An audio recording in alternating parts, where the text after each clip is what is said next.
आप यहाँ पे बच्चों के काम भी देख रहे हैं, तो वो क्या वाकई उस स्टैंडर्ड के हैं जो इंडस्ट्री को रिक्वायरमेंट होती है? मुख्तलिफ लेवल्स हैं। कई लोगों के बच्चों के काम बहुत अच्छे हैं, बहुत हाई स्टैंडर्ड के हैं। कुछ लोगों को हैंड होल्डिंग की ज़रूरत है और कुछ लोग अभी बिगिनर्स हैं। तो सब हर किस्म का रला जुला में रुझान है। पाकिस्तान में क्या इंफ्रास्ट्रक्चर और गवर्नमेंट की सपोर्ट मौजूद है कि आईटी इंडस्ट्री तरक्की कर सके, रोबोटिक्स इंडस्ट्री तरक्की कर सके? अभी IEEE के तवज्जुह से तो हम लोगों ने काफ़ी सारे प्रोजेक्ट्स विन किए।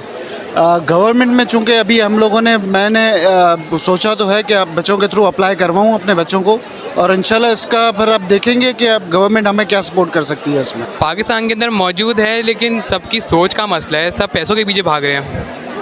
अगर सब अपनी फील्ड से मुखलिस रहे ना, तो कुछ ना कुछ तो आईटी इंडस्ट्री बेहतर हो सकती है बहुत ज़्यादा। पाकिस्तान में बहुत सारा पोटेंशियल है और इनको चाहिए, यानी इतने बेहतरीन प्रोजेक्ट्स ये बच्चे बना कर लाएँ। आप यकीन करें कि हम अमेरिकन चाइनीज़ हम भूल जाएंगे, इतने